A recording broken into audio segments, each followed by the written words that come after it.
I found cheese in my taco, buried under layers of lettuce and salsa, under grilled chicken and cilantro, under the tortilla I carefully assembled with everything but dairy. I stared at it, numb at first, then furious, then sick to my stomach, not from the lactose, not yet, but from something far worse, betrayal. It wasn't an accident. It wasn't a misunderstanding. It was a choice. And I knew exactly who made it. My boyfriend. He knew I was lactose intolerant. He knew that even the smallest amount of cheese would leave me bloated, cramping, rushing to the bathroom in pain. He also knew that when I made tacos, I didn't use cheese because I didn't want to hurt myself just to conform to someone else's idea of authentic. And he hated that. Every taco night, he'd find a way to bring it up. You know, real tacos have cheese, he'd say with that smug little smirk. You're kind of disrespecting Mexican culture, don't you think? Which would be laughable if it weren't so frustrating. He's not even Mexican. He's white. Grew up in a suburb where Taco Bell was considered exotic cuisine. And yet he'd taken it upon himself to lecture me about authenticity, as if I was the problem, as if my digestive system was the punchline to his cultural crusade. I'd told him before, I'm not going to give myself the shits so you can feel better about your imaginary tacos. He'd laugh it off. I'd roll my eyes. It became a routine until it wasn't funny anymore. Because last night, he crossed the line. We were having tacos. I made them. I always do. I like the ritual of it. Chopping the onions, warming the tortillas, setting everything out like a little buffet for two. I even plate his for him sometimes, with the cheese he likes. That's his choice. I'd just finished mine when I got up to use the bathroom. It wasn't long, maybe 3-4 minutes. But when I came back, something looked off. My taco had shifted slightly. The layers didn't look the way I left them. That's when I saw it. A faint gleam. A weird color. I lifted the top layer, and there it was. Shredded cheese. Hidden under the chicken. Sly and sneaky. Like a trap. I felt like I'd been slapped. I didn't say much. Just looked at him and said, "You're a raging douche canoe." Then I walked straight to the bedroom, shut the door, and left him to clean up the mess. I didn't yell. I didn't cry. I just shut down. Because what do you say to someone who would do that to you? This morning, he tried to act confused, like I had overreacted. I had to do the dishes, he said, like that was some kind of injustice. You forced me to do the cleanup.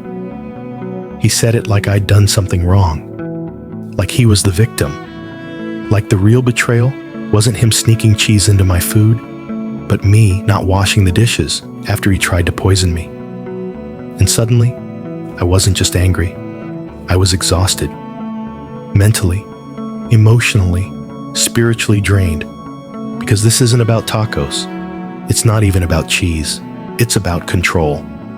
Disrespect. The slow erosion of trust. What kind of person hears you say, "This will make me sick," and decides to do it anyway? What kind of person thinks their version of right is more important than your right to feel safe in your own kitchen? He thought he was proving a point, that I'd eat it and realize it wasn't that bad, that maybe he could laugh about it later.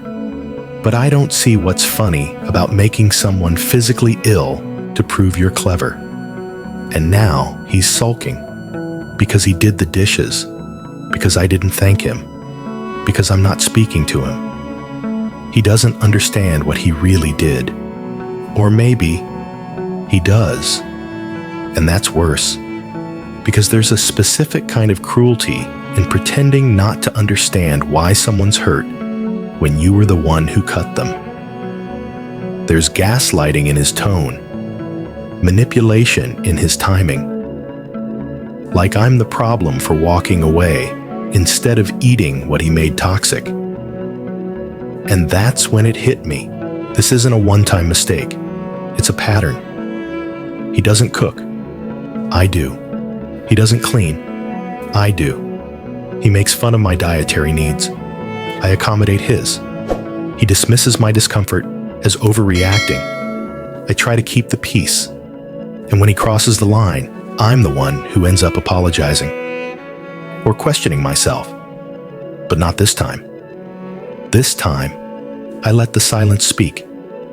This time, I let the dirty dishes stay where they belong, in his hands. This time, I'm not apologizing for drawing a boundary he chose to cross. So now, I'm sitting here, wondering, am I the asshole? Am I the asshole for refusing to eat food tampered with? Am I the asshole for walking away instead of exploding? Am I the asshole for letting someone feel the weight of their own actions for once? Or am I just someone who's finally, painfully, learning that love shouldn't come with a side of sabotage? Because if he can't respect my body, how can he possibly respect me? So, AITA. There are stories we tell ourselves to keep relationships going. He didn't mean it. It was just a joke. I'm overreacting. But sometimes, the story we're living speaks louder than the one we're telling. In this story, it wasn't just about a taco. It was about autonomy. About whether your partner sees your boundaries as real, or just suggestions to be rewritten for their convenience. What we eat, what we allow into our bodies, is a deeply personal choice. And when someone tampers with that, knowing it will cause pain, that's not just disrespect, that's betrayal. The comments called it what it is: toxic, manipulative, even abusive. And they're right. Because food isn't just food. It's trust. It's care. It's love, expressed through action. And the moment someone chooses to violate that, especially when they know the consequences, it stops being about dinner. It becomes a question of character. So here's a question for you, the listener. Have you ever had someone dismiss your boundaries and then blame you for reacting? Have you ever wondered if you're too sensitive? Or if maybe, just maybe, they're not sensitive enough? Drop your thoughts in the comments. And if you've ever had a story like this, whether it was about tacos or trust, we're listening. Because here at AITA Story Vault, we believe your boundaries matter. Your body matters. You matter. Stay safe.